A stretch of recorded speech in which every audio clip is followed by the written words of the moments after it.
I have to apologize because I cannot answer that. I think the proper resource there would be from St. Timothy. Ayun na nga, kaya nagtatanong ako, pero sabi mo, kayang-kaya mo sagutin lahat ng tanong eh. Yan na nga ang problema eh. Yes, please. Are you yes. even a stockholder of any of the three corporations, Mr. Lim? You're Wala not. po, sir. Pati kaya napili. Are you a lawyer? No, I'm not, sir. I'm representing, I'm from ICS, the third party of the consortium. As an employee? Yes po. Okay, so, Mm. okay. Yeah, so maybe- I don't think we should recognize we Mr. shouldn't- Lim to represent we shouldn't we should require them recognize. to send the proper. But maybe Comelec can help. representatives. Presumably, you did due diligence on these companies you're dealing with and that you awarded bids to. Madam Chair. Use the cash overnight in right after the pandemic. And then what's even weirder, so there's this rapid rise in these assets and income of this company, which is limited to general contracting. Suddenly, the primary owner, this Miss Remando, determines to sell. Kumikita ng milyon-milyon, itong kumpanya, bilyon-bilyon ang kinikita, biglang binenta. Bakit ganun? Hindi ba kayo nagtaka sa mga pangyayaring ito? Madam Chair, as far as the Comelec is concerned, we relied solely and exclusively on the Republic Act 9184. And under Republic Act 9184. You told me, Chairman, repeatedly that it is not prohibited, nor is it required that an IT company be involved. So it's not prohibited na construction. Pero kagila-gilalas naman itong kumpanya nito. Parang ang daming pangyayari na hindi mapaliwanag. Madam Chair, Your Honor, this company submitted 121 ongoing contracts. And likewise, our Special Bids and Awards Committee through our TWG verified as to whether this company had been blacklisted or even suspended by the DPWH or even by the PhilJet. And it would have So these 121 ongoing contracts are public works contracts. 131, Madam Chair, 131. Public works contracts. Yes, Madam Chair. Yes, did it not occur to any of us that a conflict of interest may arise if the proponents were politicians possibly running in 2025? Madam Chair, we verified likewise with the registration, and it would appear that there are no names who are politicians in the board. And About the board, hindi ba, yung mga proponents, parati namang mayor, congressman, senador, tatakbo yan ng 2025, hindi pa alanganin ang lagay ninyo dyan? we don't think so. Kasi puro public works to. Mahirap paniwalaan na hindi politika. Meron naman po pa, Madam Chair, na dalawa pang kasama, yung pong St. ICS. Tayo. Tapusin muna natin yung St. Timothy. Baka alam naman ng Comelec kasi syempre mag-due diligence po kayo. Yes, Madam Chair, we with all due respect, we did our due diligence. We verified So, with coherent, plausible explanation for the sudden infusion of capital. And just when the company becomes a billionaire, the primary owner lets go of all her shares. as far as the Comelec is concerned, Madam Chair, we are not aware of such a fact as to the. It's all on record, sir. It's in the SEC. Yes, Madam Chair, but because we check the ongoing contracts and A. Python, the fellow who bought the shares of the former president and is the biggest shareholder. Sino naman siya? with all due respect, Madam Chair, maybe really the company, maybe the company can answer that. Kilala mo si Opaline Python? Siya yung bumili kay Miss Remando. Your Honor, hindi rin po sa akin personally familiar siya. Di mo rin kilala? Ma'am, a question from Yes, Mr. Lim. minority. In the meeting of the three corporations, who attended the meeting for St. Timothy? Your Honor, kasi last we were advised that when the Senate requested the presence of St. Timothy, they were all out of town. So they spoke to. Sabi mo kasi na may meeting yung tatlo, you were authorized. So, Apo. who represented St. Timothy in your authorization? Si Centerpoint po kasi called si St. Timothy, and they said they cannot send any representative. That's why I will be the one to represent the three consortium. Kaya nga, sino nga yung, who made the decision for St. Timothy to authorize you? Kasi tatlo nga authorize you eh. Sino? Hindi mo alam? Hindi mo rin alam? Hindi po. Sige. We will no longer ask you any question, Mr. Lim, kasi Yes, I don't you're think not so. authorized. I am sorry. I'm sorry for still Unang recognizing you. papel. Wala siyang personality pa. Opo. Kaya wala nga siyang personality. Ang hirap naman ito. Can you help us, Comelec? In as much as kayo ang nagpakilala nitong mga pangalan sa amin, sino-sino ba ito? Bakit hindi ninyo kilala? Hindi sumisipot. Never ninyo nakita to. Nakarecord naman itong Opaline E. Python. He acquired the shares of the former president at may BIR ba kayo nito? Sino ba ito na napakalalaki naman ng halaga nito? Madam Chair, ang commission po, again, with all due respect, nag-rely po kami doon sa mismong representation ng joint venture because yung JB po, Sila ng papel sa inyo, baka naman may special power of attorney or something na binigay sa Comelec. yung joint venture, Madam Chair, The joint venture is not registered in the SEC. So it's only a consortium among them. So how can they, like the minority leader said earlier, appoint someone on behalf of all four?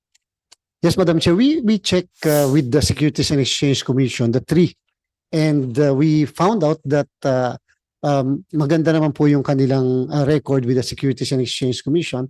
And as far as the ongoing contracts are concerned, we determined if there were delays or negative slippage, pero wala po kaming nakita rin, Madam Chair. As a matter of fact, there has been a complaint to the chairperson that St. Timothy Construction Company should be a valid contracting company. Isn't that correct? Madam Chair, during the day, on the day of the signing of the contract, we at this representation received a letter allegedly coming from St. Timothy, Madam Chair.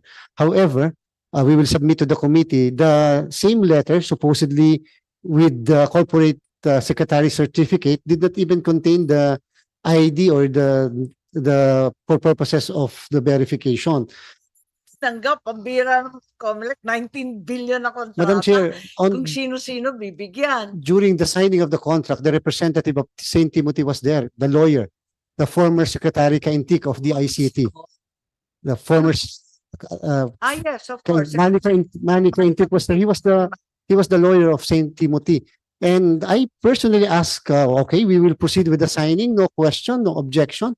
And I told him there was a letter which was emailed a few hours before the signing, and they said that we should proceed. Okay, problema ko rito, di ba construction company nga siya.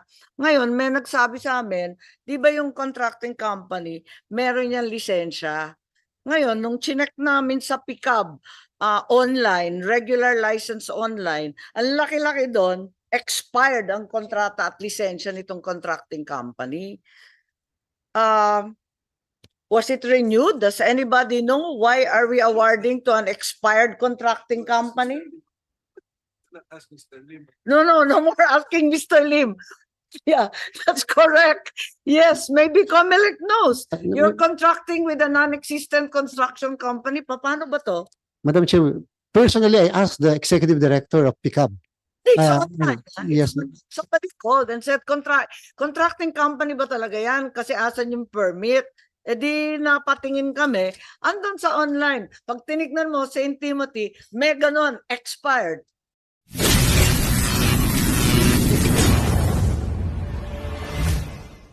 Okay, thank you. And Attorney Andrew W. Montesa Okay, I got it. Okay. Salamat. from MIRUS Systems Company Limited. We have Okay. Chung Jin Bok, Song Ray, okay. Cho Sangre. Yeah. Lee Selki Chan, Oo nga, Lim Ernani, oo nga. Ewan ko, yan lang mukha. from PLDT and Smart, Attorney Roy Ibay, hang on, walang representative yung St. Timothy? Madam Chair, I will be representing the joint venture. I'm from ICS and I will be representing the 3 local companies. Yes, but it's in our interest to speak to each of the companies individually. You can answer on behalf of Miss Opaline Python. Yes, Madam Chair. You're certain? Okay. From PLDT Smart, we have But you are actually the lawyer of Miru. I'm not a lawyer, Madam Chair. Okay. I'm sorry. Ernani Lim. So you I represent. understand that what you say in a Senate hearing will be binding Yes, upon the Madam Chair. principles that you allegedly represent. Yes, Madam Chair. Yes, do we have any assurance that you in fact represent all these other companies? Napakarami po niyan. Not on paper. Wala po akong hawak na paper that says, but in our meeting, I'm sorry, I can't take your word for it. So, what shall we do? Walang representante lahat? So, St. Timothy is not represented. Neither is the other group. The other 2 groups, wala rin. ako po yung sa integrated computer systems. Yun na nga, isa lang di ba? Opo. Tatlo yun Wala po yung sa St. Timothy Okay. at saka po sa Centerpoint. Yeah, kaya nga. So, but you're saying, sasagutin mo para sa kanila. Mamaya itakwil ka, di ba? Sasabihin nila, hindi, nagsasagot lang yan. For those matters po that will require their answer, maybe, Madam Chair, I cannot answer Well, that. thank you. That's a far more prudent assertion. Thank you. So, St. Timothy absent. no representative, Okay, ma'am. sige. Yung But we sent an sumunod, invite. Professor Manhit, where are you? Wala. Not yet present, Okay, ma'am. fine. From Globe, not yet present. Not yet, but Not yet. they're sending someone. No response, ma'am. Okay, fine. Yes. PLDT. PLDT Smart, we have Attorney Roy Ibay. Okay, From Lente, we have Attorney Rona Caritos.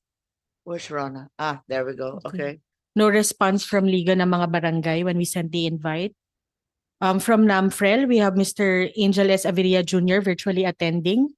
So, okay. Thank you. And with that, I'd like to announce the agenda for the hearing. There is no specific bill to which we refer, instead of which we are scheduling for today's hearing a number of issues that have arisen of great national interest and concern. Procurement systems and providers for the 2025 national and local election, the rules on election and campaign periods, because there appears to be some change, the holding of a plebiscite simultaneously with the 2025 national and local elections, and the preparations for the 2025 barangay and SK elections. So pursuant to Section 2, Senate Resolution 5 on the Rules of Procedure governing inquiries in aid of legislation, the committee initiated this inquiry in order to determine the status of the preparations for 2 major electoral exercises to be held in 2025. First, the national and local elections, and thereafter the barangay and SK elections. Through this public hearing, it is the committee's goal to check on the proper safeguards that have been put in place, and whether laws may be enacted in order to ensure that next year's electoral processes will not be tarnished by allegations of cheating and fraud. There is also the issue of holding a plebiscite simultaneously with the 2025 national and local elections. There are views that the plebiscite should be held independently of such an election. So should there be an enabling law for this? let us hear from the Comelec and from the other resource persons to enlighten this committee. And may I likewise remind the resource persons to be aware of the time. We do have session at 3 o'clock, but because of the urgency of the matters at hand, we determined to hold a hearing quickly today. So please be aware of our time constraints and the proper decorum required in a Senate hearing. And with that, we'd like to acknowledge and recognize Senator Tolentino for any opening remarks. No opening remarks, Madam Chair, just a brief interjection that Okay. perhaps part of the proceedings today should be a privileged speech rendered last night and referred to this committee last night. Likewise, the committee chair should, the secretariat should likewise take note of that and secure a copy of that.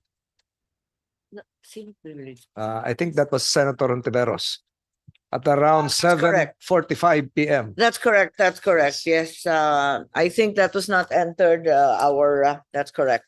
Yes, thank you very much for that inclusion, Senator Talentina.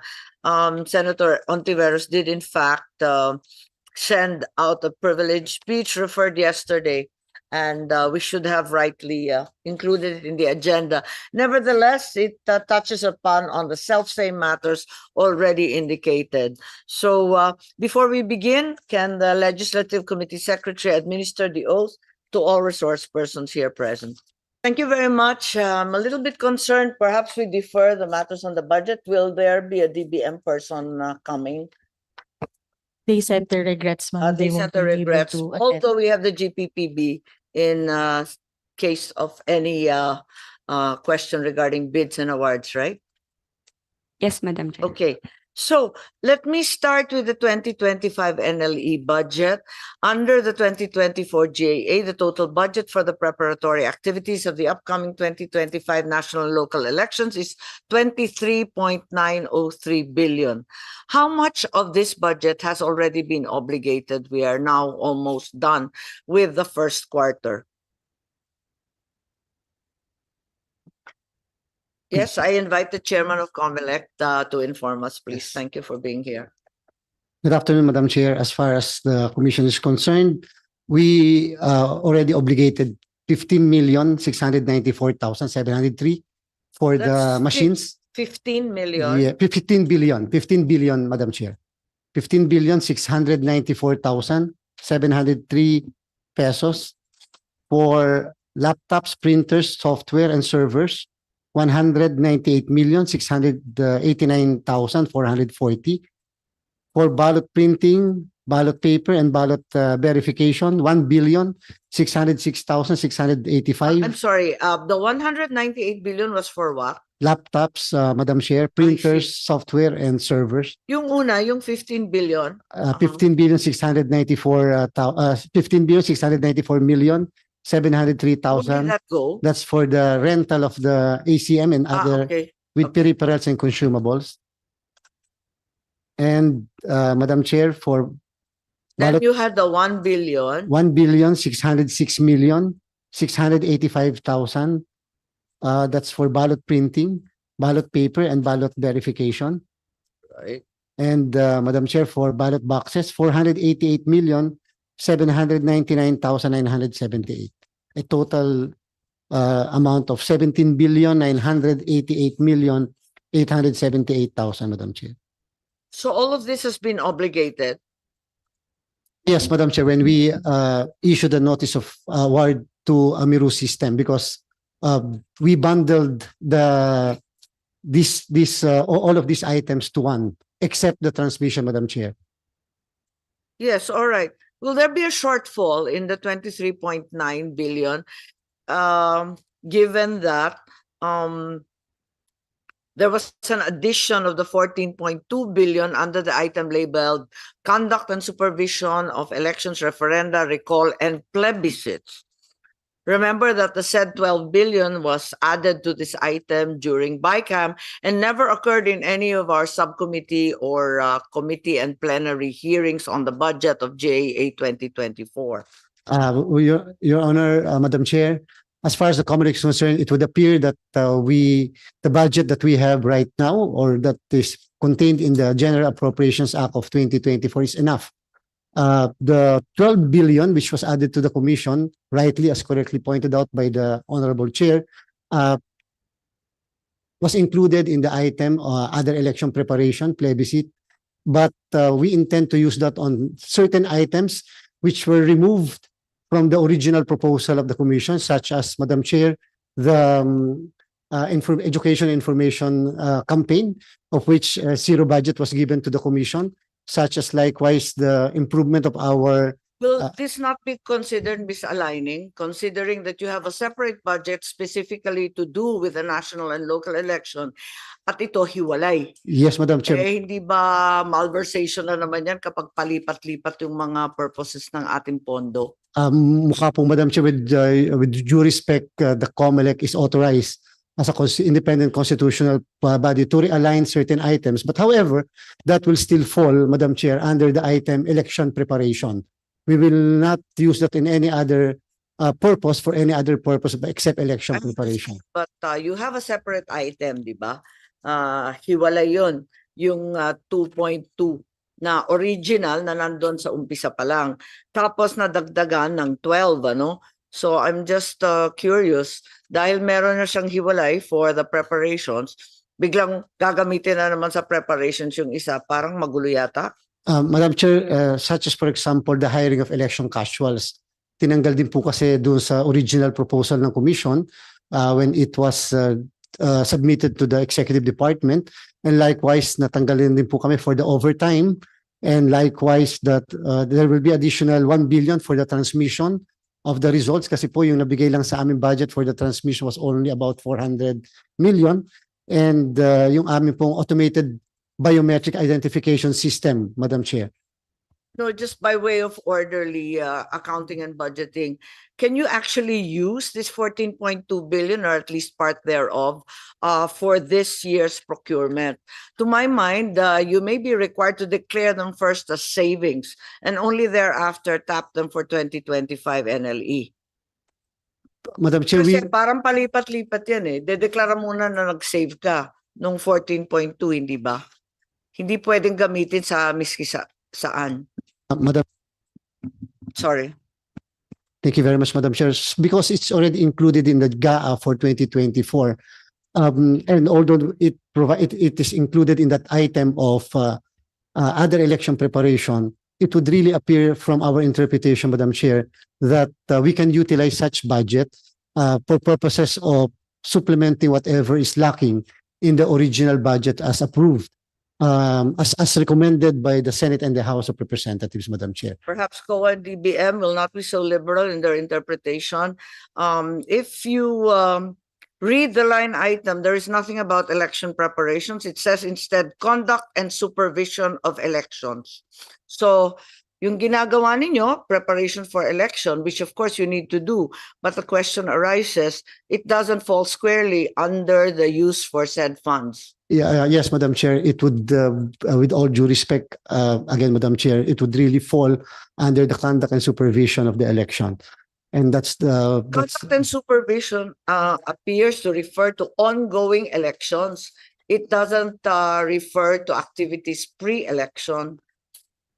So perhaps it would be more prudent to first declare savings at which you can proceed with these. Your Honor, if we will... Kasi palipat-lipat tayo ng pondo at hindi maliliit na pondo to, 14.2 billion is highly significant, particularly today under the strange circumstances of our national treasury.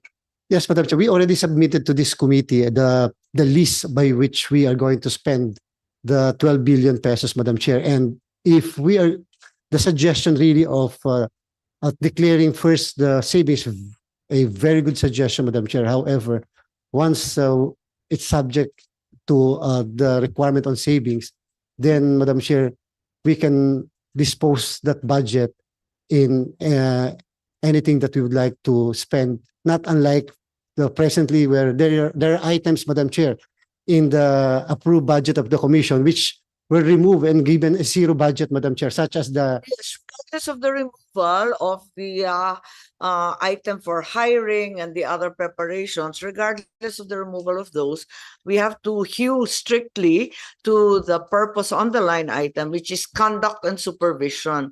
At this juncture, I don't think ballot printing and verification, the acquisition of laptops, constitute conduct and supervision. They are preparatory and they are legitimate, no doubt. But I have very serious concerns about the transfers of funds like this.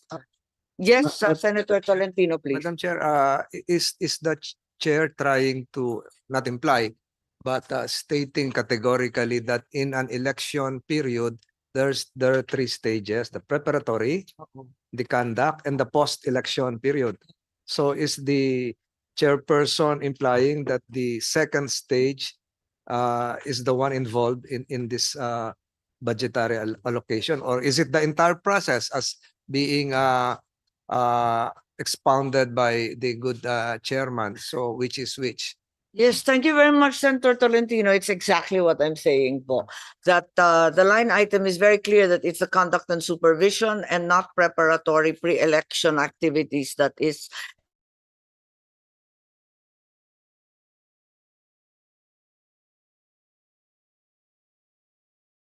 na yung mga items like the lease ng machines, the laptops, the ballot printing, ballot boxes, hindi po yun, Madam Chair, sa 12 billion.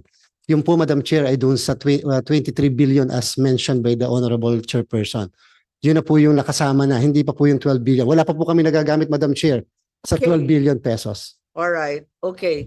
So the 12 billion that was added, has any of this been obligated? Wala pa po, Madam Chair. So the 12 billion is intact. That's right, What Madam is Chair. the intent? What will you use to what do you intend to do with the 12 billion that was added during BICAM? Madam Chair, as we submitted to the committee, and we will resubmit to the committee, Madam Chair, kasama po doon yung the additional 1 billion for the transmission of the results, because doon po sa na-approve na budget sa amin, Madam Chair, almost 400 million lang po yung nabigay sa transmission. The transmission of the results will cost almost 1.4 billion pesos. Number two, Madam Chair, we intend that to use really for the, as mentioned by yours truly, Madam Chair, yung pong overtime namin from here on until the election and even after the election, wala rin po kasi. Education and the information campaign, zero din po yung binigay na budget sa amin kasi, Madam Chair. So we are going to have new machines and we have to go around the country to demo and properly and fully explain the how to use and the machines and such other items, Madam Chair. Yes, we recognize the minority leader, Coco Pimentel, the previous chairman of the self-same committee. Yes, so itong 12 billion na dagdag, you intend to use it for expenses for the conduct and supervision squarely of the election. Wala nang pre-election or preparatory expenses. Yes, Madam Chair. Hopefully, we will be able to do that in the Pero event. pinapakita nyo, hindi naman aabot ng 12 billion. Yes, Madam Chair. And that's the reason why, as correctly again pointed out by the Honorable Chairperson, it may form part later on of the savings of the Commission, or whatever will be will not be spent for purposes of making an award. Yung pong matitipid namin sa procurement, Madam Chair, may form part of the 12 billion, how much do you anticipate will actually be utilized in 2025? Madam Chair, mga 6 to 8 billion po. Kaya nga so you will still have quite a bit of money thereafter. Hopefully po, Madam Although Chair, yes. as a constitutional body, you are allowed to retain whatever so-called savings are on hand. Yes, Madam Chair. Maybe, hopefully, we can use that for purposes po. As pointed out before in the previous hearing of this committee, wala po yung pagpapagawa po ng ilang Comelec offices po namin. We can use that already. Tagal na kayong humihingi niyan. At nagulat nga ako kasi bakit yung 12 billion binigay para sa referendum and plebiscite when in fact yung hinihingi ninyo iba naman yung salary upgrades, yung ating opisina and so on. Pero nangyari na yan sa BICAM, ano bang gagawin natin dito? So ito yung idedeklara ninyo as savings, is that correct? Yung 12 billion, ano ba yung status na? Yes, Minority Leader, we're now discussing the 12 billion inserted during the BICAM because it seems to be a floating sum and we're not entirely certain what will become of it. Is the amount exact 12 billion or 12.9? Sa table na naalala ko, I see 12.9. Yes, Madam Chair, Your Honor, yung 1 billion, almost 1 billion po kasi dun sinama sa election preparation. Yung 12 billion po kasi yun yung nakalagay po, Madam Chair, sa item na recall initiative, referendum, and supervision of the conduct of election. I thought that was only one line and then 12.9. Dalawa pala. Dalawa Two po, lines. yes, Madam Chair. Sige pa. Thank you, Madam Chair. So, okay, the intent is to declare savings, since only 6 to 8 billion is anticipated. Yes, Madam Chair, hopefully. So hopefully you'll be able to declare savings. Yes, Madam Chair. Yes, we should save quite a bit of it. 6 to 8 billion is very generous. Ang laki na yan. 1 billion lang yung transmission, di ba? Or even less. Yes, Madam Chair. But however po, yung overtime po kasi ng mga empleyado namin on a per month basis, mga more or less po 100. Ayoko naman 50 sa feeling million. na sila na walang overtime, pero totoo naman yun. Okay, on MIRUS systems, if there are no questions from the Minority Leader with regard to budget, aside from the insertion of 12 billion, let's proceed to the MIRU. Yes po. Ito na lang po. Basta if an agency is given 12 billion and the agency is able to save 6 of the 12 billion, that's not good planning, Madam Chair. I mean, that's reflective of the lack of planning at the highest levels of government. So, next time, wag na natin ulitin yung ganyang ginagawa. Here. Yes, definitely. That's very, very poor projection and certainly should not be repeated. On the MIRU systems, therefore, it was reported that aside from MIRU, there were 3 other companies participating in the market survey. Did these other companies buy bid documents? Ano nangyari? Kasi nag-showcase po tayo dyan sa Philippine Plaza Sofitel. Ang dami-daming exhibitors. Tuwan-tuwa tayo because we appear to have so many alternatives. In the end, we had failure of bidding and a single bidder surfaced. Ba't nagkaganon? Yes, Madam Chair, Your Honor. During the first round of bidding, which happened sometime December of 2023, 3 po ang bumili ng bid documents natin. And unfortunately, doon sa 3 yon, isa lang po yung nag-submit ng bid doc sa commission. Yun po yung MIRUS system. But which after po na ma-determine yung mga sa requirements ng technical as well and the documents, it would appear at that time na disqualified po, declared ineligible yung MIRU during the first. Dalawa po ang defects ng kanilang submission. Number 1, yung isang dokumento po, hindi po siya translated into English. Second po, yung liability, especially po ng joint venture, hindi po nakalagay na jointly and severally. Jointly lang po ang nakalagay. Very important po, under the Procurement Act, dapat po jointly and severally. So, dineclare pong ineligible ang MIRU. And so, pumunta po kami nitong nakaraang January 2024 sa second round of bidding. Sa second round po, Madam Chair, 6 naman po ang bumili ng bid documents. Ang bid document po namin ay 75,000 pesos ang isa. And sa 6 pong yun, during the date of the submission, unfortunately again, Madam Chair, MIRU lang po ang nag-submit. If I may please enumerate the 6. Dominion voting system in the Philippines, AMA Group Holdings. So Smartmatic, which you already had pre-disqualified, isn't that correct? It would appear, Madam Chair, na nagkahiwalay yata po yung Dominion at Smartmatic. Kasi, di ba? Yes, Madam I Chair. mean, that's very clear from the Florida cases and elsewhere, right? That's right, Madam So Chair. Dominion, aka Smartmatic, ano pa po? Indra Philippines, Madam Chair, AMA Group Holdings Corporation, Electrotech Consultant and Management Incorporated, of course, Smartmatic bought the bidding docs, MIRU System Company Limited. Did Smartmatic attempt to bid given that they were pre-disqualified? I think, Madam Chair, it's a matter of legal strategy. They will have to reiterate. They will have to go to the Supreme Court. There is now a case in the Supreme Court, Madam Chair. I see. So that's part and parcel of their case. The entanglement with Dominion was not explained. But not explained, Madam Chair, although of course the commission is fully aware of what happened before, especially the cases mentioned by the good chairperson in the United States. So therefore, Miru ended up as a sole bidder for 19 billion, the contract for 2025, and they presumably rectified the two defects in their previous bid documents. Is that correct? That's correct. During the eligibility part, the TWG and the SBAC of the commission determined na nag-qualify naman po yung Miru. And then during the post-qualification, the review of the documents naman po, nakita na compliant ang Miru sa technical, financial, and legal po. Pero yung sinabi mo kanina, yung walang English translation, no Correct. jointly and severally, na-rectify na yun. Yes, Madam Chair, corrected na Okay, po. so you were pleased with that. However, I recall that even in the first round of bidding, there were already allegations that the track record of Miru was not very good.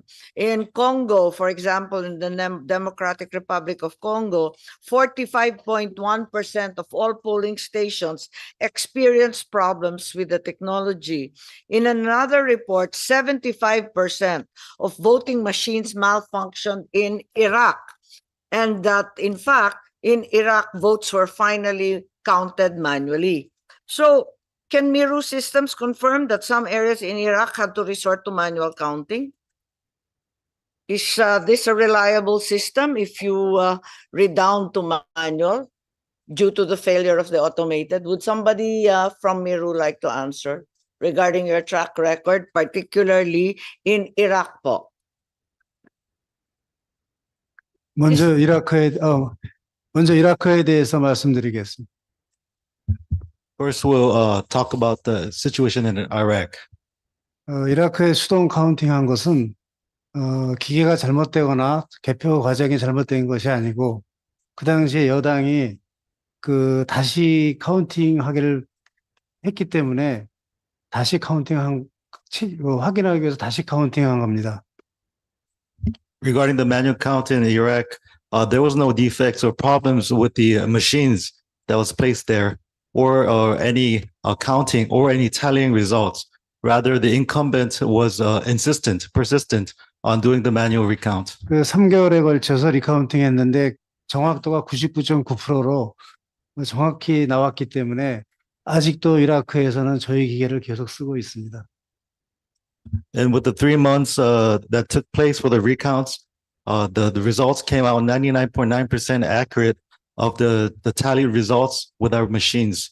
And so therefore, Iraq also is continually using our systems.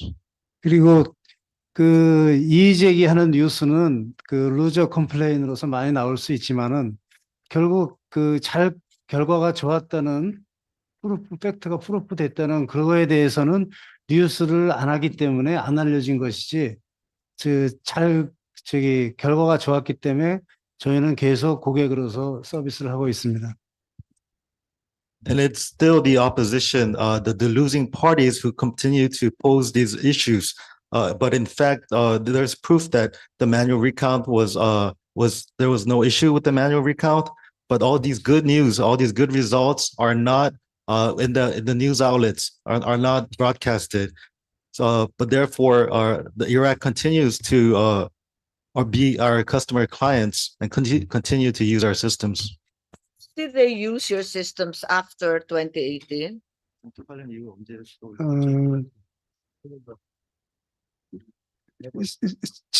지난 2023년 12월 달이 세 번째 한 거고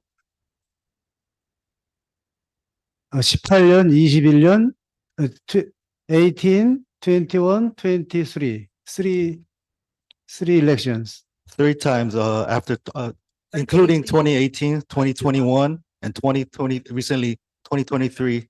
Yes. Yes, there have been widespread reports about 75% of the machines actually malfunctioning in the first round of voting. Is that correct? 이거는 이라크 얘기가 아닌데. I think I can answer this one, Yes, ma'am. please. Actually, there was what they call special voting, which is like early voting 2 days prior to the actual election in 2023. There was a little parameter that was miscommunicated within the group of our team and the elections commission. Are you So- saying it did malfunction? No, it didn't malfunction. It just didn't. The transmission was not done correctly for the early election. Okay, early voting. I'm sorry. So apparently the entire first round, at least 75% was That- discredited and had to be repeated. No, ma'am. That's why they have backups. That's why they have backups. The backup was manual. No, there's a digital backup, two digital backups, one in USB flash and one's in the hard disk.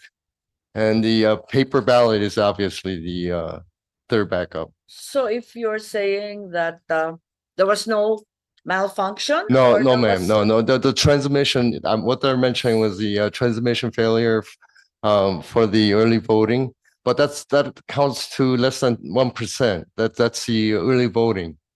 You're saying that so- it's not 75% as No, ma'am. universally That's reported, but that's 1%, is that correct? that's less than 1% for transmission failure. Okay, transmission failure. Okay, it was not the machine that was failed. So we actually we corrected the situation for the actual voting 2 days later. The actual voting day was very successful. We also have the letter stated by the Prime Minister of Iraq saying it was very successful election. We provided that to Comelec as part of our submission. Yes, I understand you do have some kind of certification from the Iraqi Yes, government, yeah. is that correct? Yeah, from the Prime Yeah. Minister. International watchdogs or observers who have reinforced that claim? Yes, we can get that for you.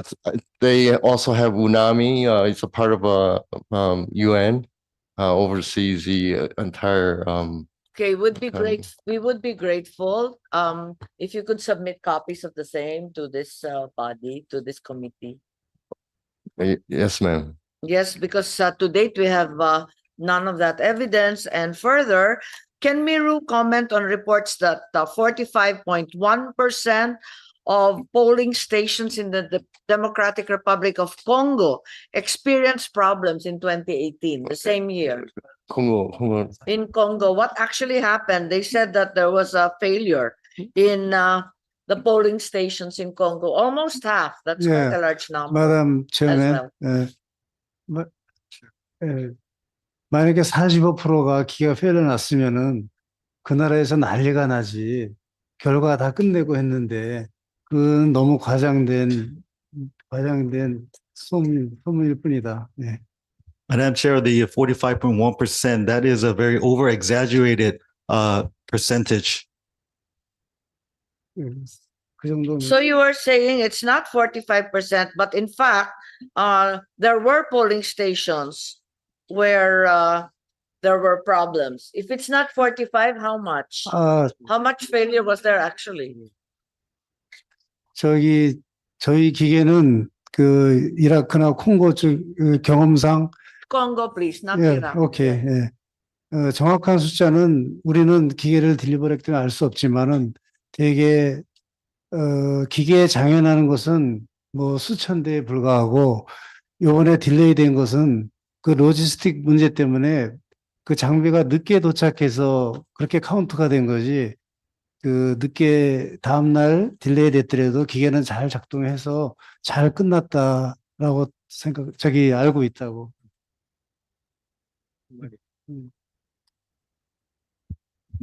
Madam Chair, to explain the situation in Congo, for the actual percentage, we do not have the actual percentage, but there are only a few malfunctions.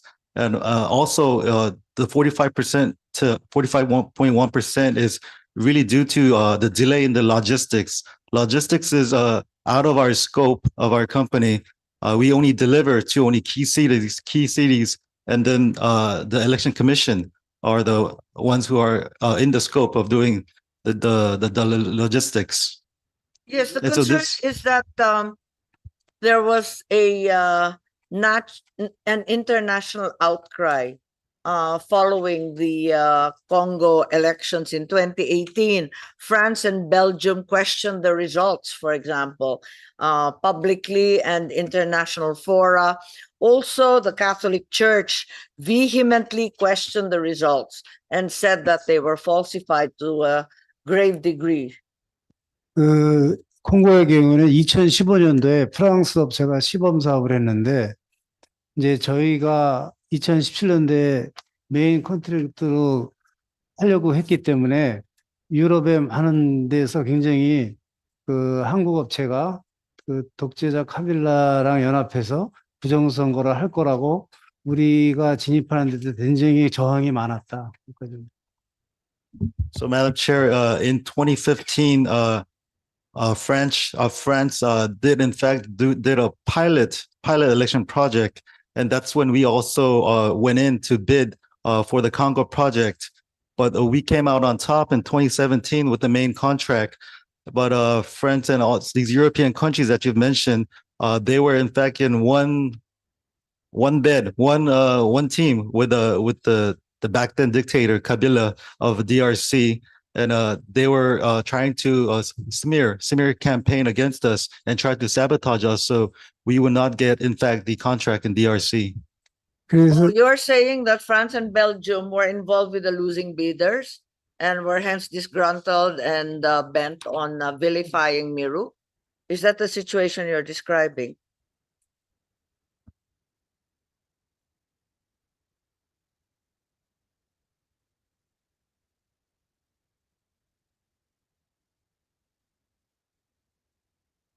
To make a correction, as they were the competing companies back then, they tried to do everything in their powers to not make us win the contract. 근데 그 1년 동안에 그렇게 계속 방해를 받았는데 선거 날 야당이 됐기 때문에 그런 거에 대해서 다 클리어 됐다고. But certainly the Catholic Church is not a bidder. Why is it that the Catholic Church also vehemently questioned the results? I answer that, man. Madam Chair, the Catholic Church, some organizations, NGOs, they are, in fact, whether it's MIRUS or any other company, they're just plainly against using any voting machines. They just want manual. So it was the Catholic Church. Why would it be in the interest of a church to select between manual and automated? Well, because, don't think that's entirely believable. Yes, ma'am. They are very mistrustful of then the government administration, including the president back then. But then after the election, the president lost the election. There was a change in new presidency. So, in fact, the majority of What was the role of the Catholic Church in all of this? they're like an NGO, like a watcher. But initially, They had 40,000 watchers, as a matter of fact, in Congo, which is why they say that, in fact, it was abundantly clear to them and the 40,000 watchers that the MIRUS system failed. 그 어느 나라든지 그 반대하는 NGO가 많이 있다. 네, 네, 얘기를 하시. 네, 거기까지만 얘기하면 돼요. 어느 나라든지 반대하는. Madam Chair, in any country, there are certain NGOs that would reject or try to go against our systems. Sorry, not our systems, just the election systems. Yes, we know how controversial this entire business is, but is there any proof that the 2018 elections in Congo are, as you say, above board and credible? Yes, ma'am. We also, Because all the reports that we have in hand are otherwise. yes, we also have a formal letter from the chairman of the Elections Commission of DR Congo. Which we also submitted as a part of our document submission. Yes, but are there any international bodies that attested to the same? There wasn't any request for such thing or by so The concern is that recently, earlier this year, Congo once again conducted elections, and Miru was once again in the spotlight. It had something to do with smudged ID cards, so that the government of Congo was forced to allow people to vote disregarding the cards issued by Miru because they were all smudged. Since so many were unusable, the government proceeded with the election no longer requiring ID cards. So if Miru cannot properly provide ID cards, what is our assurance that it can provide a well-functioning election system? 그 아이디 카드는 임시 카드로서 우리가 한 6개월 정도 사용하는 걸로 알고, 그러니까 써멀 프린터 방식으로 제공했는데, 그 아이디 카드를 지갑에 넣지 않고 햇빛에 그냥 두는 경우에 지워진 건데, 그 이후에 선거 전에 우리가 지워지지 않는 다른 시스템을 다 공급을 해줬다고 말씀드립니다. So for the case of ID cards, we supplied image cards that will last about 6 months through the thermal printer type as requested by the commission back then. But if the ID cards, But you are admitting that the first batch of ID cards were smudged or somehow unusable, so that you had to provide replacement cards? Is that correct? Yes. yes, we replaced everything.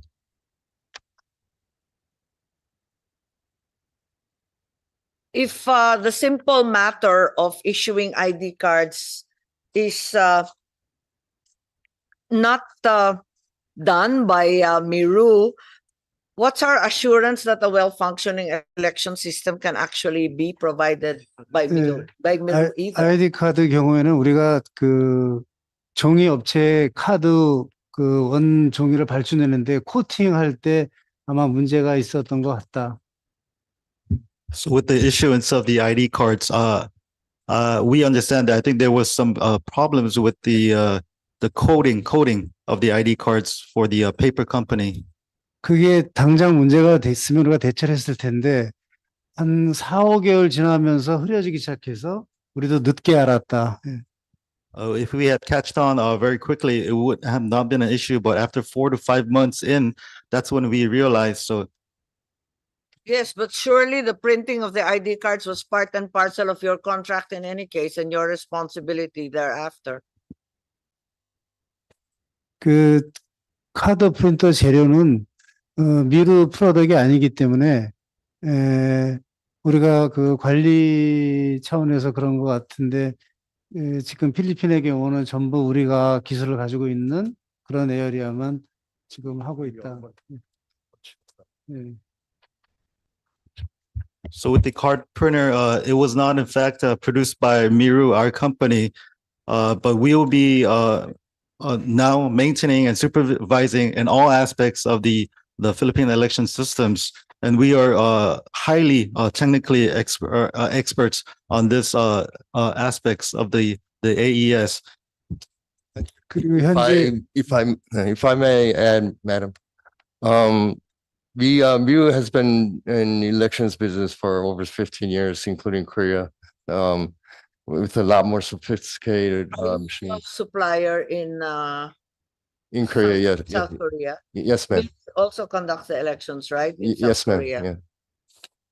And we've been doing this for a long time, and we actually design and develop and actually manufacture all our devices. So we're not like an SI company just doing software, getting products from third party. So we actually design and develop and manufacture our products. So we have the technology competence over other companies, man. Yes, thank you very much. Yes, we take that into account. Maybe we go back to Comelec. We assure the public that the last time the NBank will conduct an investigation into the MIRUS systems because of certain derogatory reports already discussed previously. Aside from these alleged certifications from the UN and the poll commissions of both Iraq and Congo, what else did you do? Because during the hearing in the House of Representatives, it was raised that Comelec did not bother to get the side of the election watchdogs that criticized the elections in both Iraq and Congo. Is it true? I mean, we heard so many complaints from France, from Belgium, all partners in the Philippines and with representatives here. We also heard from the Catholic Church, surely overly, if not thoroughly represented in the Philippines. Why did the Comelec not bother to get the side of the complainants? Madam Chair, Your Honor, as far as the Public Act 9184 is concerned, this can be confirmed by the representative of GPPB. The reason why the SBAC will go deeper as regards a particular document is if there is, for example, that document produced during the post-qualification. The reason why the country Congo appeared during the conduct of the post-qualification was because Meru submitted the SLCC, the single largest completed contract in Meru, in Congo. And so our Bids and Awards Committee verified what really happened in Congo, including we received the certification coming from the President of the Electoral Commission of Congo. And as far as all other issues such as Iraq, such as France and the other entities mentioned by the Honorable Chair, these things did not really appear during the post-qualification. Individually, as members But of they the... have appeared now. Yeah. So I think we need to hear the other side. I mean, clearly, isn't it self-interest that would propel the electoral commissions to certify that all the elections previous were in fact above board? Siguro kailangan naman pakinggan yung mga nagrereklamo na hindi daw tama at sapat yung MIRU doon sa Iraq and Congo elections, yung paggamit ng kanilang sistema. So, is it wise to rely on these certifications that may or may not be self-serving? Hindi ba dapat magpatulong sa DFA para malaman kung ano nga ba talaga ang nangyari? Madam Chair, like for example, in the case of Congo, our Commissioner Maceda is now presently in Russia as an election observation mission for the conduct of the Russian presidential election. And there, he was able to meet the President of Congo. And the President of Congo attested to the certification that he issued. In fact, the exact word was that they are so happy with Meru system when they used the system of Meru during the conduct of the Congo election. So, Siguro yan talaga ang sasabihin ng sino mang nanalo. Paano naman yung kabila? Madam Chair, that's like the president, the chairman of the commissioner election of Congo, because all the electoral bodies worldwide were invited by Russia to monitor the election. And likewise, Madam Chair, as far as the SBAC of the Comelec is concerned, the SBAC will just rely on the document as submitted, and it's up now to the members of the NBank to whether to accept, to adopt the recommendation of our SBAC and or see for ourselves. For example, Madam Chair, Mr. Chairman, but would it not be wise and prudent to also enjoin the DFA to ask for some help with regard to France, Belgium, and the Catholic Church? Tanungin natin para ano bang nangyari talaga? Kasi mahirap to ang nagsasabi na okay, talaga lahat na yan nakaupo, lahat sila, Comelec doon sa ibang bansa, alangan naman sabihin nila, pangit yung ginawa nila. Kaya gusto natin malaman kung ano ba talaga yung nangyari kasi we're only hearing one side. Paano naman yung kapila? Madam Chair, individually the members of the NBank me personally, I investigated on what really happened. I was really, Can we get some certification in hand? Baka naman yung DFA can help us with this. yes, Madam Chair, but however, yeah, we can certainly do that. We Pero were, it's too late na. yes, we were time pressed at that time. Your Honor, 6 months po kasi ima-manufacture ang mga machines. After 6 months, Madam Chair, you have 2 months international certification. After 2 months, you have 1.5 months na source code review, Madam Chair, and then you are going to test the machines. Sige, alam natin parati na lang yan ang dahilan na talagang we're pressed for time. Kaya lang, ano kung sa 2025, mangyari yung allegedly nangyari sa Iraq, 75% of voting machines will fail. Or yung nangyari sa Congo, 45.01% of the polling places will experience issues. What will the Comelec do? Are you prepared to undertake a manual count? Mano-mano tayo nito. Pag nag-glitch yan, kasi admitido sila, nagkaroon talaga sila ng problema doon sa early or first round of voting. Tapos nauwi sila sa bilangan, mano-mano. Yan ba gagawin natin, mano-mano? Madam Chair, in the case of Iraq, because po yun ang dinidiscuss din po natin, yung sa Iraq po, ang nakalagay po ay conduct of the election. It would really appear that there is no problem as far as the machines are concerned, as explained by Miru. It's really the election management. And that was likewise the content, Madam Chair, of the report of UNAMI, the United Nations mission in Iraq, which was actually created by the Security Council as per the Hindi. request. Let's not confuse them. Yung Iraq na 75% fail, talagang nag-fail. Nagkaroon ng digital backup, pero sinasabi nila transmission failure. Pero may nag-fail. Early voting, Madam Chair. Early voting po yan, Madam Chair.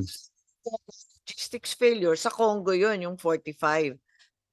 So, ang aking problema, kapag hindi umandar yung mga machine, upwards of 75%, mauuwi tayo sa manual. Madam Chair, na-test naman po namin yung mga machines, and in all fairness, nandiyan po sa labas lahat ng machines dinala ng Miru. And in all fairness, Madam Chair, even the DOST had issued the certification, and likewise the Parati naman umaandar pag ideal conditions. Andito tayo sa Senate, walang brownout, hindi kinakaladkad sa baku-bakong mga kalsada, walang pumipitik sa kung ano-anong machine. Under these ideal conditions, parati naman umaandar, di ba, sa lahat ng test pilot natin? Madam Chair, nag-field test po, and part po yan ng mock election, pati part po ng DOST. Pati nga po yung lalagyan, Madam Chair, ngayon, dati-rati po yung ating previous provider, styro lang po yan at saka box. Ngayon po, iba po yung lalagyan. So, pati po yung ballot box nga, na-test din po lahat ng technical working group ng commission, and we were so satisfied with the outcome. In fact po, even the other citizens arm, NAMFREL, PPCRB, even Lente was there. I present po during all the aspect of the procurement. Kapag nagkaroon ng digital failure, sabihin natin ayaw natin ng manual, anong backup po? Your Honor, Madam Chair, the manual count is always the last backup in any automated election. Pero may digital backup pa tayo kasi ayaw natin mauwi sa manual. Aabutin tayo ng siyam-siyam. Yes, Madam Chair. In fact po, this time, in the terms of reference, before, iisa lang po yung repair hub natin sa Santa Rosa. And then in the last election, regional. Ngayon po, Miru had agreed that all the repair hubs will be in all the provinces of the country. And so mas mabilis po yung mas mabilis po ngayon kung sakasakali. But however, Madam Chair, everything will have to do with the customization. Napaka-importante po yung customization part ng makina. And we will have to be very, we will observe really how the Miru will customize the machine. The ICT is here. Asik Paraiso, would you like to attest to the functioning of these machines? Apparently, the machines, Minority Leader, in the next room, if anyone's interested in a demo. Yes, Asik. Testing daw ninyo. Yeah, Madam Chair, yes, we can confirm that the ICT as part of the Comelec Advisory Council and the Technical Working Group. We have tested the machines. We are part of the group that tested the machines, Madam Chair. And what preparations have the ICT and Comelec undertaken in the event that there are problems? Definitely, Madam Chair. We will be promulgating the necessary guidelines for purposes of handling situation as mentioned by the chair.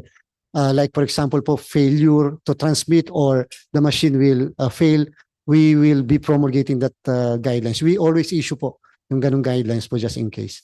Yung pong before, Madam Chair, luma po kasi mga makina natin. Dito po, MIRU will be, because we will be leasing new machines. Hindi po ito old machines, new machines. And again, we will be having our contingency measures or procedures that will be set in place Yes, for the automated election. Please apprise the committee on that regard kasi wala pa kami naririnig dyan. Minority Leader, there's only a single representative for the three-party consortium. But I understand that Mr. Ernani Lim is prepared to speak on behalf of St. Timothy, of also the other groups. Is that correct, Mr. Lim? You will be answering all the questions with regard to the other companies involved. Yes, Madam Chair. All right. So kung ganon, yes po. May we know who appointed Mr. Lim? Hernani Lim. In Venice na.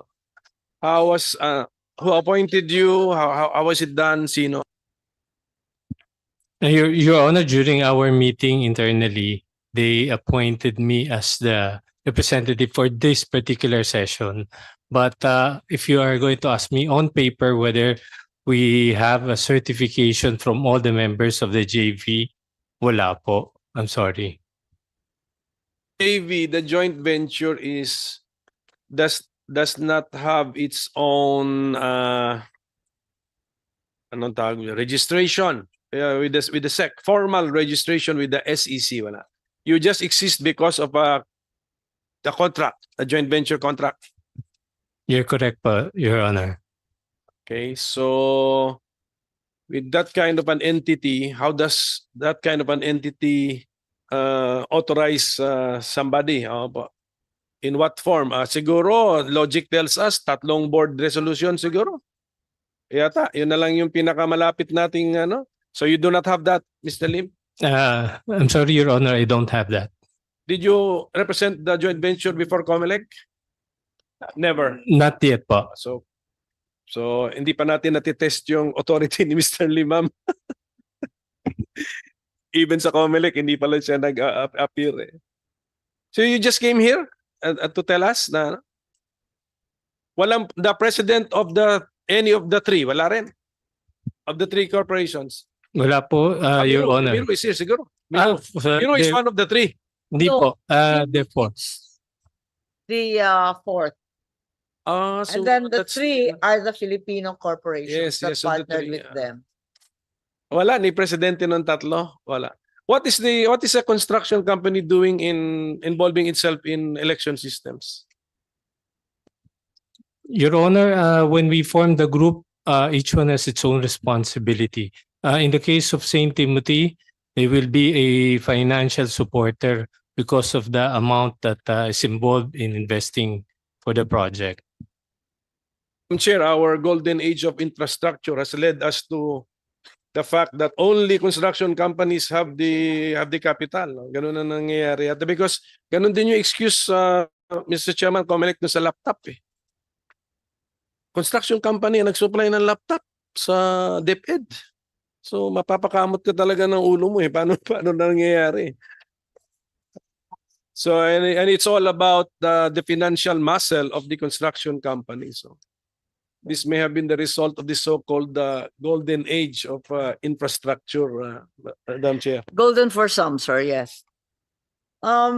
Yeah, I'd like to carry on with that. We're very perplexed by the role of a construction company in the lease of these vote counting machines. At you have admitted na sila ang magdadala ng pera. Ang ibig sabihin, ang MIRU walang pera? Madam Chair, not all, but MIRU will have, of course, everyone in the consortium has its own share based on the responsibility given to them. Yung isa pa kasi, dun sa Articles of Incorporation ng St. Timothy, ang liwaliwanag na parang construction lang talaga ang papel niya, general contracting.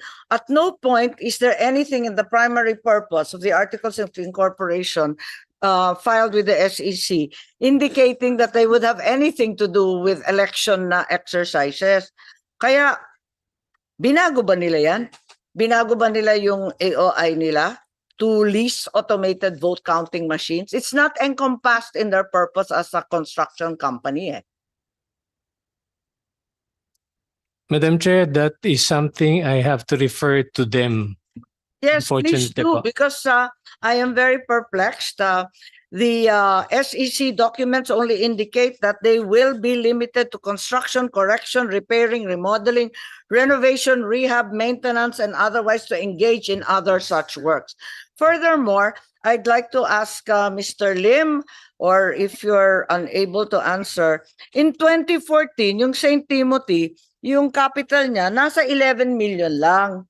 So hindi mo talaga tatakbuhan siya para mangutang o magbigay ng financial capacity sa isang joint venture. Kasi 11 million lang siya noong 2014. Oo, andun lang siya talaga, nakapako lang siya sa 11 million. Pagkatapos, ang nangyari niyan, in 2022, in the span of 8 years, biglang yung assets umabot na ng 3.6 billion and the revenues reached 7+ billion. To make things even more incredible, yung paid up capital of the company from 11 million 2014, mid-2021 naging 44 million, by 2022 nasa 1 billion na. And there was no change in the names or the shareholders, and the shareholdings of its president, Maria Roma Rimando, went from 43.7 million to a whopping 975 million, or almost 1 billion. So clearly, there's a sudden infusion of money into the company immediately after the pandemic. Right after, in 2021, biglang lumaki. So ang tanong ko, who infused all this cash? Why? Was it the alleged owner, Miss Rimando? And where did she get all this money from virtually overnight? Madam Chair, I have to apologize because I cannot answer that. I think the proper resource there would be from St. Timothy. Ayun na nga, kaya nagtatanong ako, pero sabi mo, kayang-kaya mo sagutin lahat ng tanong eh. Yan na nga ang problema eh. Yes, please. Are you yes. even a stockholder of any of the three corporations, Mr. Lim? You're Wala not. po, sir. Bakit kaya napili? Are you a lawyer? No, I'm not, sir. I'm from ICS, the third party of the consortium. As an employee? Yes po. Okay, so, Mm. okay. Yeah, so maybe- I don't think we should recognize Mr. Lim to represent we shouldn't we should require them recognize. to send the proper. But maybe Comelec can help. representatives. Presumably, you did due diligence on these companies you're dealing with and that you awarded bids to. Madam Chair. Use the cash overnight right after the pandemic. And then what's even weirder, so there's this rapid rise in these assets and income of this company, which is limited to general contracting. Suddenly, the primary owner, this Miss Remando, determines to sell. Kumikita ng milyon-milyon, itong kumpanya, bilyon-bilyon ang kinikita, biglang binenta. Bakit ganun? Hindi ba kayo nagtaka sa mga pangyayaring ito? Madam Chair, as far as the Comelec is concerned, we relied solely and exclusively on the Republic Act 9184. And under Republic Act 9184. You told me, Chairman, repeatedly that it is not prohibited, nor is it required that an IT company be involved. So it's not prohibited na construction. Pero kagila-gilalas naman itong kumpanya nito. Parang ang daming pangyayari na hindi mapaliwanag. Madam Chair, Your Honor, this company submitted 121 ongoing contracts. And likewise, our Special Region Awards Committee through our TWG verified as to whether this company had been blacklisted or even suspended by the DPWH or even by the PhilJet. And it would Teka, so these 121 ongoing contracts are public works contracts. 131, Madam Chair, 131. Public works contracts. Yes, Madam Chair. Yes, did it not occur to any of us that a conflict of interest may arise if the proponents were politicians possibly running in 2025? Madam Chair, we verified likewise with the registration, and it would appear that there are no names who are politicians in the board. And About the board, hindi ba, yung mga proponents, parati namang mayor, congressman, senador, tatakbo yan ng 2025, hindi pa alanganin ang lagay ninyo dyan? we don't think so. Kasi puro public works to. Mahirap paniwalaan na hindi politika. Meron naman po pa, Madam Chair, na dalawa pang kasama, yung pong St. ICS. Tayo, tapusin muna natin yung St. Timothy. Baka alam naman ng Comelec kasi syempre mag-due diligence po kayo. Yes, Madam Chair, we with all due respect, we did our due diligence. We verified So, is with there coherent, plausible explanation for the sudden infusion of capital. And just when the company becomes a billionaire, the primary owner lets go of all her shares. as far as the Comelec is concerned, Madam Chair, we are not aware of such a fact as to the. It's all on record, sir. It's in the SEC. Yes, Madam Chair, but because we checked the ongoing contracts and A. Python, the fellow who bought the shares of the former president and is the biggest shareholder. Sino naman siya?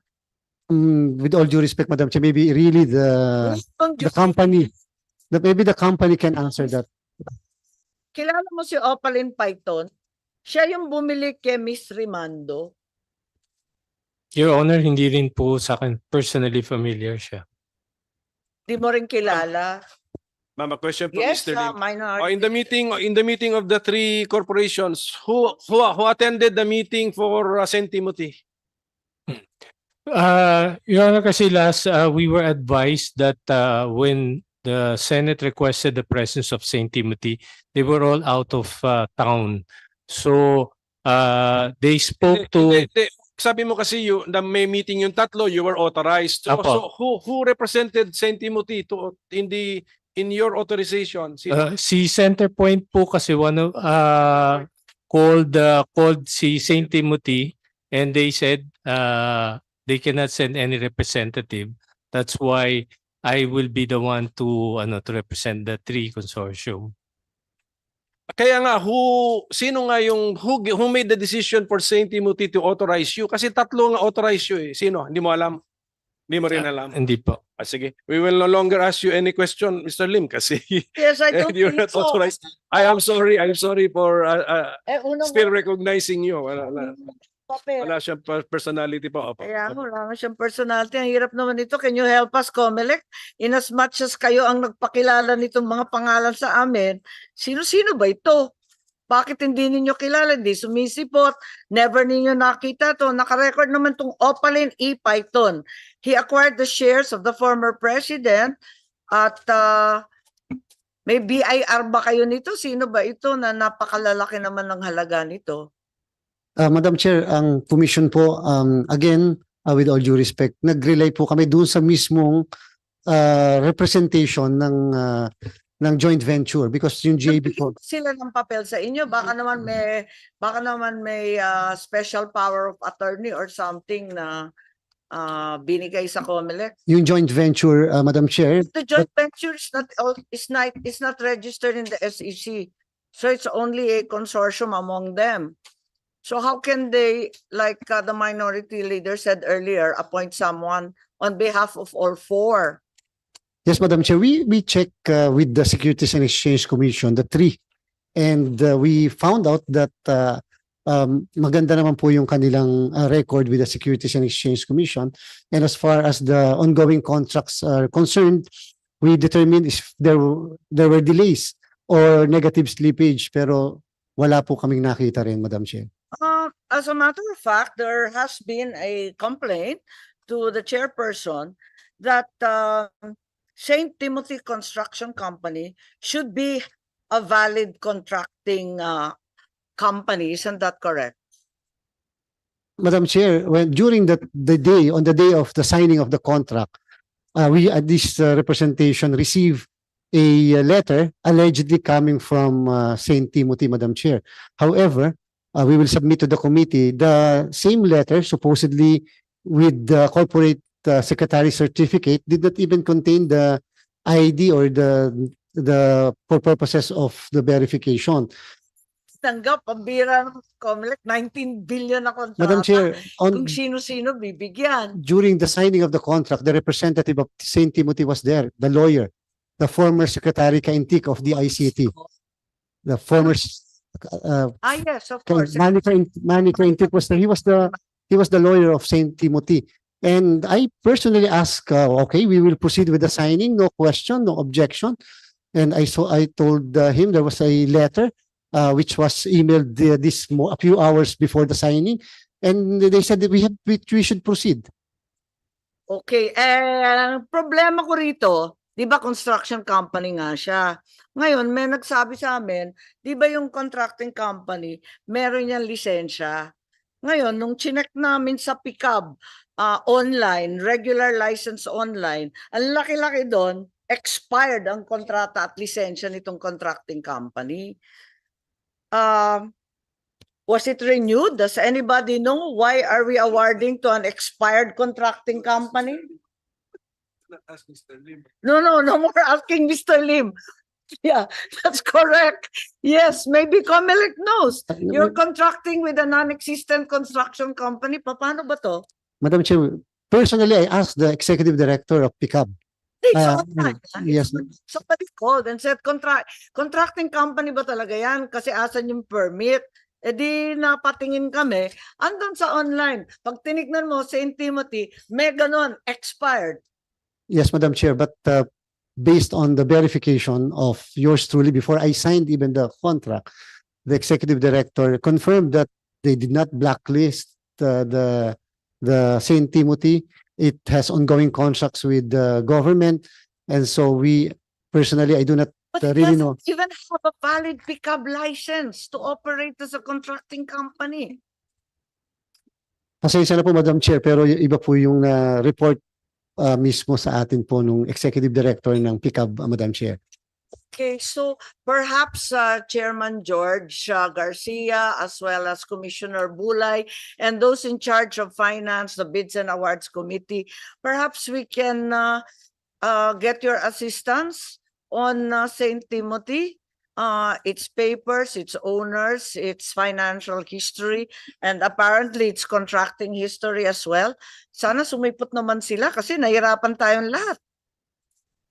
Yes, Madam Chair, we are going to submit to the committee all the documents that we have, the financial documents that we have submitted by the joint venture, the Filipino partners.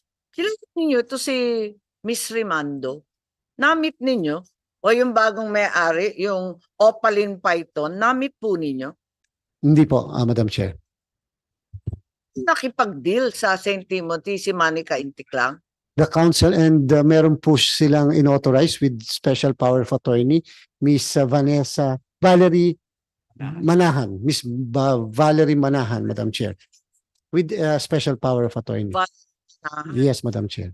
Pwede pa kumbidahin lahat yan kasi kailangan maliwanagan tayo, no? Is Valerie Manahan present? Andito daw. Andito ba si Valerie Manahan? Baka kaya naman ninyo ipaliwanag to.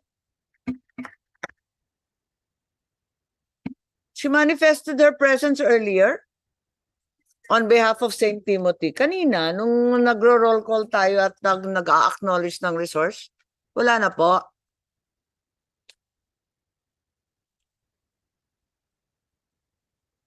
Parang she was here kanina eh. Anyway, mukhang wala na rito.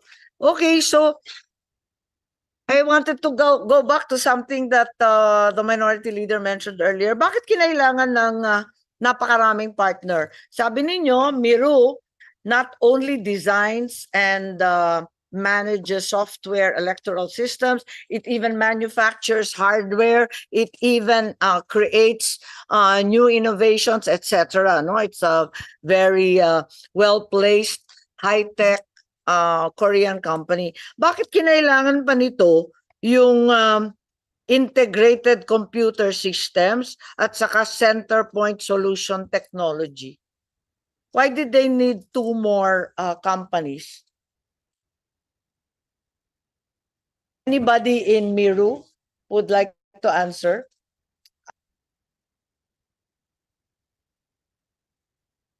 For undertaking an electoral exercise on your own, and that in fact you conduct very wide range research and development on hardware and software in Korea, Congo, Iraq, and elsewhere. Why is it that you needed two more IT companies in order to bid for this contract? Yeah, yes, ma'am.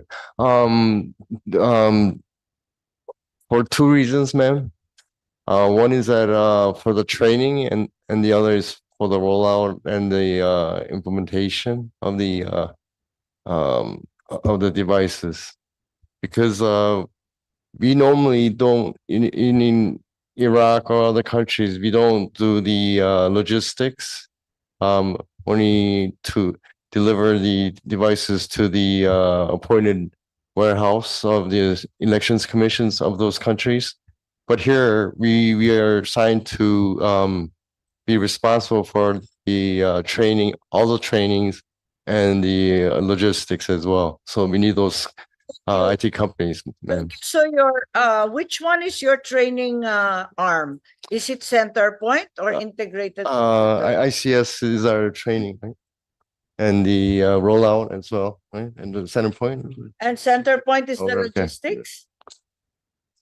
Because Centerpoint does not appear to be a logistics company at all. We have several logistics companies in the Philippines. This is a technology company. It's not a logistics company. Yes, ma'am. So what center point is for the training as well? Training and the part of logistics, right? Can you answer that? Oh.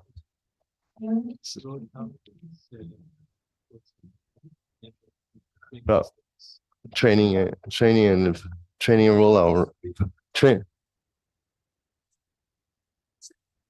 Center point, right? And the training is ICS. Okay.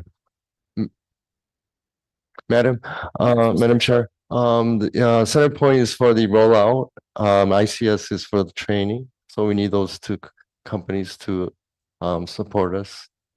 The other question that comes to mind is what's the capitalization of Miru? You are a global multinational company. Yes, ma'am. Tell me stocks, 아니. 그렇게 얘기하지 마시고요. what your 이 capitalization 캐피털 is at 자산이 this 얼마나 point. 되냐 물어봐요. 자산 저 어떻게 돼요? I know that it's a very, very large multinational.